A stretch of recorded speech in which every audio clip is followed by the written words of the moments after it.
Frankenstein by Mary Shelley. Chapter 20. I sat one evening in my laboratory. The sun had set, and the moon was just rising from the sea.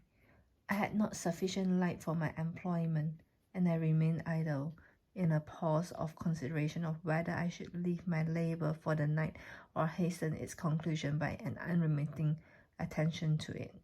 As I sat, a train of reflection occurred to me which led me to consider the effects of what I was now doing. 3 years before, I was engaged in the same manner and had created a fiend whose unparalleled barbarity had desolated my heart and filled it forever with the bitterness remorse. I was now about to form another being of whose disposition I like ignorant.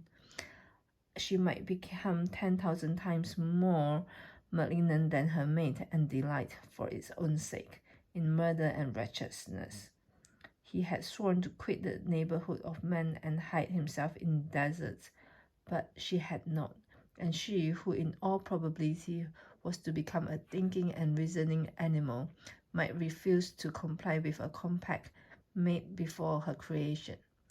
They might even hate each other. The creature who already lived loathed his own deformity, and might he not conceive a greater abhorrence for it when it came before his eyes in the female form?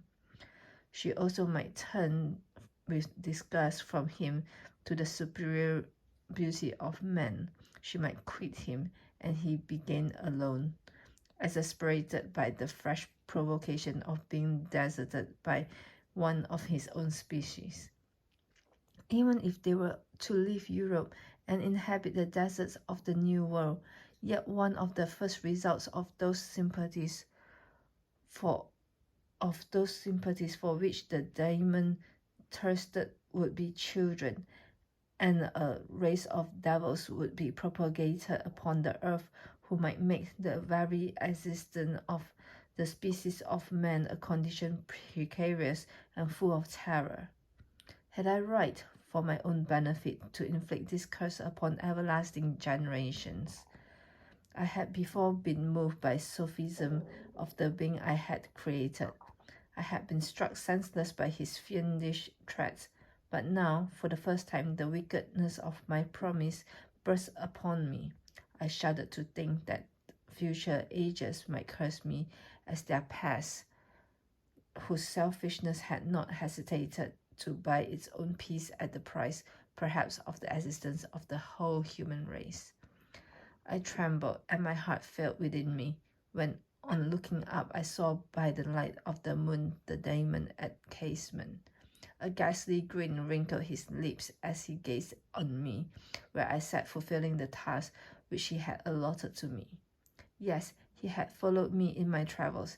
He had loitered in forests, hid himself in caves, or taken refuge in wide and desert heaths, and now came to mark my progress and claim fulfillment of my promise. As I looked on him, his countenance expressed the utmost extent of malice and treachery. I thought with a sensation of madness on my promise of creating another like to him, and trembling with passion, tore to pieces the thing on which I was engaged. The wretch saw me destroy the creature on whose future existence he depended for happiness, and with a howl of devilish despair and revenge withdrew. I left the room, and locking the door, made a solemn vow in my own heart never to resume my labors. And then, with trembling steps, I sought my own apartment. I was alone. None were near me to dissipate the gloom and relieve me from the sickening oppression of the most terrible reveries. Several hours passed, and I remained near my window, gazing on the sea. It was almost motionless, for the winds were hushed, and all nature reposed under the eye of the quiet moon. A few fishing vessels alone specked the water, and now and then the gentle breeze wafted the sound of voices as the fishermen called to one another. I felt the silence.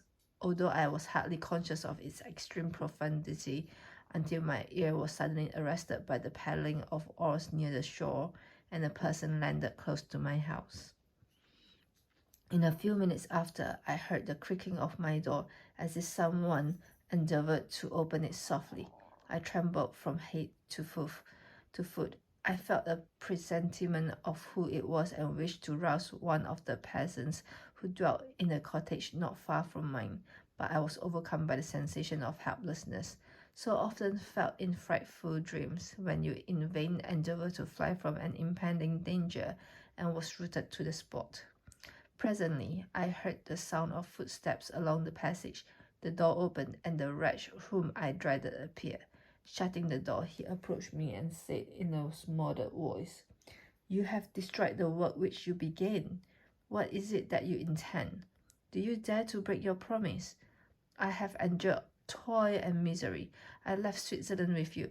I crept along the shores of the Rhine, among its willow islands and over the summits of its hill. I have dwelt many months in the heaths of England and among the deserts of Scotland. I have endured incalculable fatigue, cold, and hunger. Do you dare destroy my hopes? Begone! I do break my promise. Never will I create another like yourself, equal in deformity and wickedness. Slave, I before reasoned with you, but you have proved yourself unworthy of my condescension. Remember that I have power. You believe yourself miserable, but I can make you so wretched that the light of the day will be hateful to you. You are my creator, but I am your master. Obey. The hour of my irresolution is past, and the period of your power is arrived. Your threats cannot move me to do an act of wickedness, but they confirm me in a determination of not creating you a companion in vice. Shall I, in cool blood, set loose upon the earth a demon whose delight is in death and wretchedness? Begone! I am firm, and your words will only exasperate my rage. The monster saw my determination in my face and gnashed his teeth in the importance of anger. Shall each man, cried he, find a wife for his bosom, and each beast have his mate, and I be alone? I had feelings of affection, and they were requited by that detestation and scorn. Man, you may hate, but beware.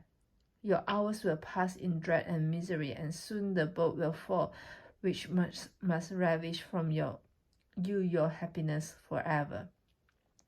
Are you to be happy while I grovel in intensity of my wretchedness? You can bless my other passion, but revenge remains. Revenge, henceforth dearer than light or food. I may die, but first you, my tyrant and tormentor, shall curse the sun that gazes on your misery. Beware, for I am fearless and therefore powerful. I will watch the willingness of a snake, that I may sting with its venom. Man, you shall repent of the injuries you inflict. Devil, cease, and do not poison the air with this sound of malice.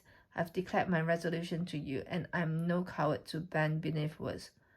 Leave me, I am inexorable. It is well, I go. But remember, I shall be with you on your wedding night. I started forward and exclaimed, Villain! Before you sign my death warrant, be sure that you are yourself safe.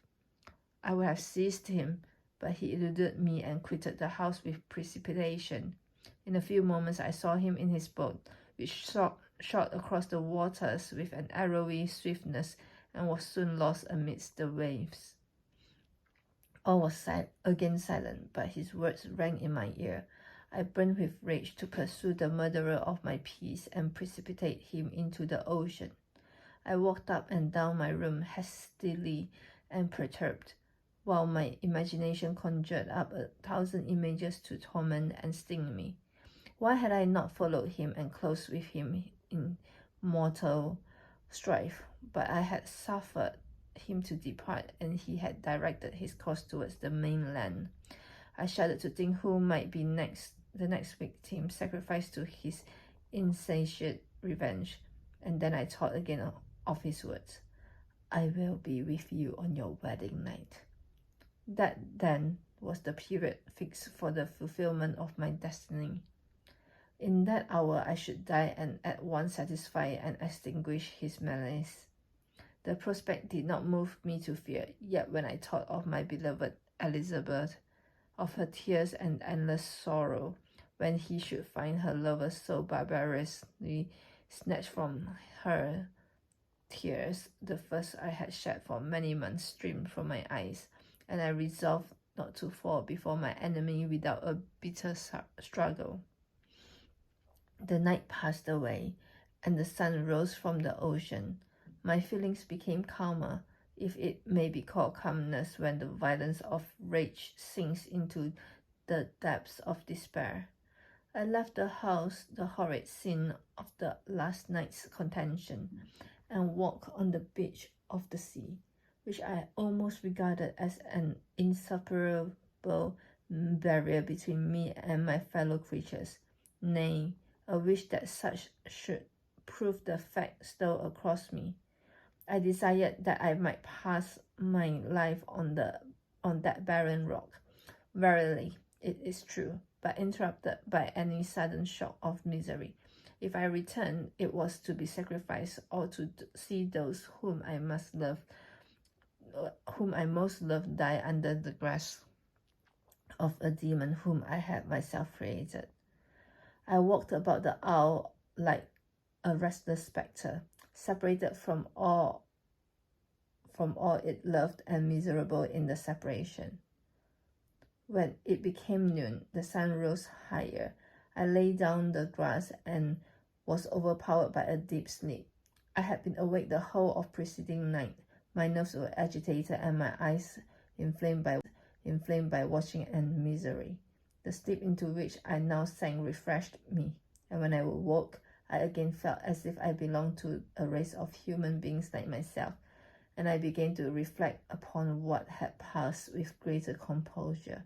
Yet still the word of the fiend rang in my ears like a death knell.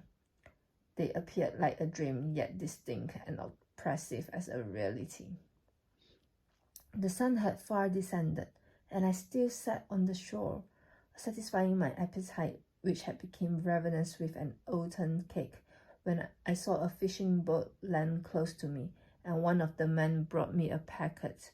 It contained letters from Geneva and one from Clerval, entreating me to join him. He said that he was wearing away his time fruitlessly where he was, that letters from the friends he had formed in London desired his return to complete the negotiation they had entered into for his Indian enterprise. He could not any longer delay his departure, but as his journey to London might be followed even sooner than he now conjectured by his longer voyage, he entreated me to bestow as much of my society on him as I could spare. He besought me, therefore, to leave my solitary isle and to meet him at Perth, that we might proceed southwards together. This letter in a degree recalled me to life, and I determined to quit my island at the expiration of 2 days. Yet, before I departed, there was a task to perform on which I shuddered to reflect. I must pack up my chemical instrument, and for that purpose I must enter the room which had been the scene of my odious work, and I must handle those utensils, the sight of which was sickening to me. The next morning, at daybreak, I summoned sufficient courage and unlocked the door of my laboratory. The remains of half-finished creature whom I had destroyed lay scattered on the floor, and I almost felt as if I had mangled the living flesh of a human being. I paused to collect myself and then entered the chamber. With trembling hand, I conveyed instruments out of the room, but I reflected that I ought not to leave the relics of my work to excite the horror and suspicion of the peasants, and I accordingly put them into a basket with a great quantity of stone, and laying them up, determined to throw them into the sea that very night.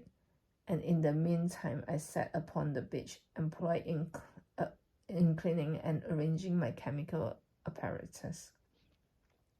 Nothing could be more complete than the alteration that had taken place in my feelings since the night of the appearance of the demon. I had before regarded my promise with a gloomy despair as a thing that, with whatever consequences, must be fulfilled. But I now felt as if a film had been taken from before my eyes, and that I for the first time saw clearly. The idea of renewing my labors did not for one instant occur to me. The threat that I had heard weighed on my thoughts, but I did not reflect that a voluntary act of mine could avert it.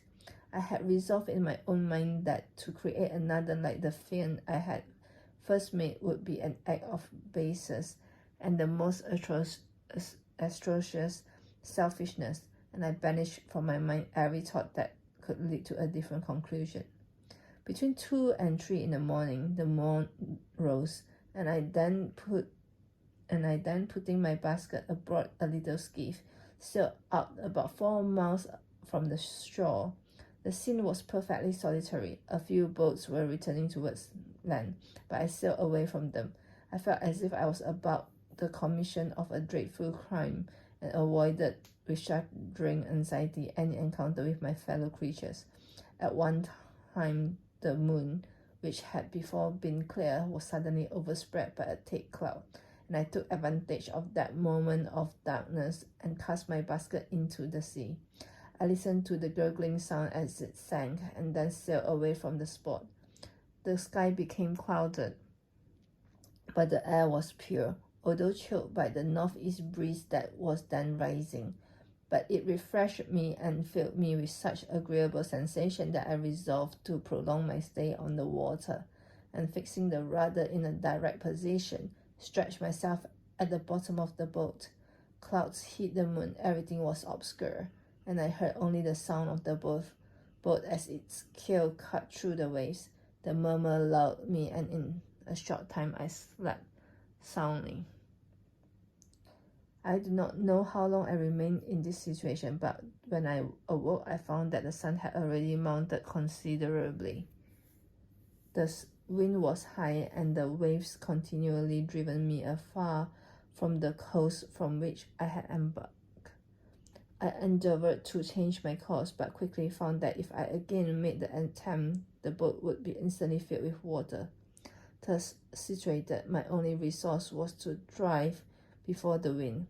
I confess that I felt a few sensations of terror. I had no compass with me and was so slenderly acquainted with the geography of this part of the world that the sun was of little benefit to me. I might be driven into the wide Atlantic and feel all the tortures of starvation, or be swallowed up in the immeasurable waters that roared and buffeted around me. I had already been out many hours and felt the torment of a burning hearse, a prelude to my other sufferings. I looked on the heavens, which were covered by clouds that flew before the wind, only to be replaced by others. I looked upon the sea. It was to be my grave. "Fiend," I exclaimed, "your task is already fulfilled." I thought of Elizabeth, of my father, of Clerval, all left behind, on whom the monster might satisfy his sanguinary and merciless passions. This idea plunged me into a reverie so despairing and frightful that even now, when the scene is on the point of closing before me forever, I shudder to reflect on it. Some hours passed thus, but by degrees, as the sun declined towards the horizon, the wind died away into a gentle breeze, and the sea became free from breakers. But this gave place to a heavy swell. I felt sick and hardly able to hold the rudder, when suddenly I saw a line of high land towards the south. Almost spent as I was by fatigue and the dreadful suspense I endured for several hours, this sudden certainty of life rushed like a flood of warm joy to my heart, and tears gushed from my eyes. How mutable are our feelings, and how strange that clinging love we have of life, even in the excess of misery. I constructed another sail with a part of my dress and eagerly steered my course towards the land. It had a wild and rocky appearance, but as I approached nearer, I easily perceived the traces of cultivation. I saw vessels near the shore carefully trace the windings of land and hailed a steeple which I at length saw issuing from behind a small promontory. As I was in a state of extreme debility, I resolved to sail directly towards the town as a place where I could most easily procure nourishment. Fortunately, I had money with me. As I turned the promontory, I perceived a small neat town and a good harbor, which I entered, my heart bounding with joy at my unexpected escape. As I was occupied in fixing the boat and arranging the sails, several people crowded towards the spot. They seemed much surprised at my appearance, but instead of offering me any assistance, whispered together with gestures that at any other time might have produced me in a slight sensation of alarm. As it was, I merely remarked that they spoke English, and I therefore addressed them in that language. "My good friends," said I, "will you be so kind as to tell me the name of this town and inform me where I am?" "You will know that soon enough," replied a man with a hoarse voice. "Maybe you come to a place that will not prove much to your taste, but you will not be consulted as to your quarters, I promise you." I was exceedingly surprised on receiving so rude an answer from a stranger, and I was also disconcerted on perceiving the frowning and angry countenance of his companions. "Why do you answer me so roughly?" I replied. "Surely it is not custom of Englishmen to receive strangers so inhospitably." "I do not know," said the man, "what the custom of the English may be, but it is the custom of the Irish to hate villains." While this strange dialogue continued, I perceived the crowd rapidly increase. Their faces expressed a mixture of curiosity and anger, which annoyed and in some degree alarmed me. I inquired the way to the inn, but no one replied. I then moved forward. A murmuring sound arose from the crowd as they followed and surrounded me. When an ill-looking man approached, Jing tapped me on the shoulder and said, "Come, sir, you must follow me to Mr. Curvin's to give an account of yourself." "Who is Mr. Curvin? Why am I to give an account of myself? Is not this a free country?" "Aye, sir, free enough for honest folk. Mr. Curvin is a magistrate, and you are to give an account of the death of a gentleman who was found murdered here last night." This answer startled me, but I presently recovered myself. I was innocent. That could easily be proved. Accordingly, I followed my conductor in silence and was led to one of the best houses in the town. I was ready to sink from fatigue and hunger, but being surrounded by a crowd, I thought it politic to rouse all my strength, that no physical debility might be construed into apprehension or conscious guilt. Little did I then expect the calamity that was in a few moments to overwhelm me and extinguish in horror and despair all the fear of ignominy or death. I must pause here, for it requires all my fortitude to recall the memory of the frightful event which I am about to relate in proper detail to my recollection.